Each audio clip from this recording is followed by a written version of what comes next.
The world no longer knows how to be quiet. Everything around us shouts, demands, rushes, and compares. We live in an age of notifications, endless tasks, and a constant race towards something that slips away the moment we reach it. In this pace, we've come to believe that calm is a privilege reserved for those who already have everything. But with time, we start to understand, calm is not the result. It's the source. It's not the reward for success, but the condition for it. Modern people have become addicted to noise. We seem afraid of silence because in silence we can finally hear what we've been running from: our doubts, our emptiness, our inner dialogue. So we fill every moment with sound, news, music, chatter, endless scrolling. We think movement will save us from anxiety.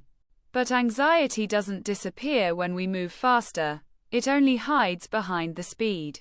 True calm is not something that appears when everything is fine. It's the ability to stay balanced even when not everything is clear, controlled, or stable. It's an inner steadiness that doesn't depend on the weather, the economy, or other people's opinions. To find this state, we must rethink our relationship with control. We live believing that calm will come once we've organized everything, solved all problems, eliminated all uncertainty. But life was never meant to be predictable. Control gives us an illusion of stability, yet that illusion breeds tension, because everything we try to hold on to eventually slips away. The first truth to realize is this: calm is not the product of external order, but the result of internal trust.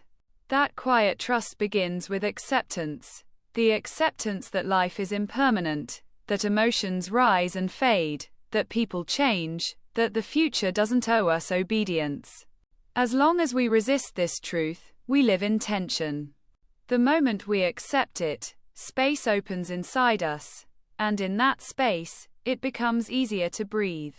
But how do you find calm when everything around you burns, when deadlines press, when you feel like you're losing control of it all? The answer is simple, but not easy. Begin with a pause. Not a scheduled meditation or an annual vacation, but a tiny, inner pause right in the middle of the day. A few seconds to notice your breath. A few seconds to feel the texture of the moment. A pause is an antivirus for an overloaded mind. In that pause, awareness is born. And from awareness, calm. People today don't suffer from a lack of time, but from a lack of inner silence.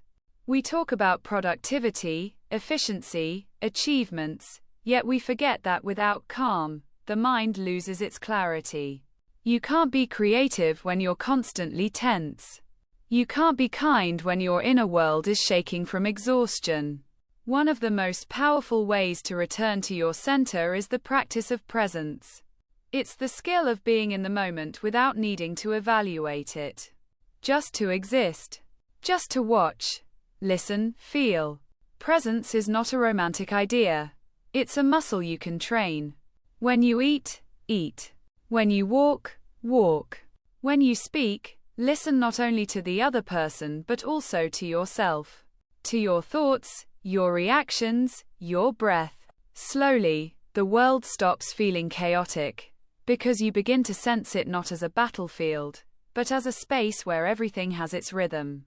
Another step toward calm is letting go of informational noise. We don't notice how other people's fears and frustrations seep into our own minds. The news, the arguments, the comparisons, they all drain us drop by drop. We take in too much, but process too little. The more we consume, the less silence we have inside. So peace begins not by seeking answers, but by filtering input. Sometimes, you just need to close the door. Stop letting in what doesn't feed your mind or your soul. There's a simple question you can ask yourself every evening. What did I let into myself today? We don't only digest food, we digest emotions, words, and impressions. Everything we fail to digest turns into inner noise. If we don't consciously choose what to take in, the mind drowns in excess. Calm doesn't mean passivity. It's not indifference or retreat from ambition. It's an active form of inner agreement, a state where you don't lose direction, even in the storm. Many people mistake calm for apathy, but the difference is immense. Apathy is cold, calm is warmth that doesn't depend on the weather. How can you reach this state in real life? There are 3 deep yet simple steps. First, learn to breathe consciously. Not as a metaphor, but literally. When your breathing becomes shallow, your mind contracts, and anxiety grows. Take a slow, deep inhale and a gentle exhale. Not to calm down, but to return to your body, to the moment, to yourself. It's how we remind the brain that there is no danger, that it's safe not to run. Second, stop comparing. Comparison is the silent killer of peace. We measure our lives with other people's rulers, forgetting that no one is supposed to walk our exact path. Comparison creates a constant sense of lack, as if something's always missing, even when all is fine. When you stop measuring yourself against others, lightness appears. And with lightness, calm. Third, reconnect with reality. Not the virtual noise, but the real world. Your body, your breath, your day, the people near you. We spend so much of life in thoughts about what if, when, or someday. But peace lives only in the now. When you stop living in anticipation, life becomes tangible again. It ceases to be a project and becomes a space to be alive. Understand that calm is not a destination. It's the natural state you return to when you stop resisting life. We were born calm. Look at a newborn breathing, simply being. We lose that calmness when we begin to complicate, explain, and control. But the moment we release our endless expectations, peace quietly returns. Life doesn't need to be perfect for you to feel calm. Peace isn't the absence of waves, it's the ability to be the ocean that holds them. The world won't get quieter. Technology won't slow down. People won't stop arguing or demanding. But you can create a space within yourself that nothing outside can disturb. A space where you don't have to fight for permission to exist. A space where you can simply live, breathe, feel, listen, love. And maybe, one day, you'll realize that calm no longer needs to be found. It doesn't hide in meditation retreats or self-help books or external success. It's already here, inside you. It's just been buried under too much noise. When you start hearing yourself, silence stops being emptiness. It becomes home.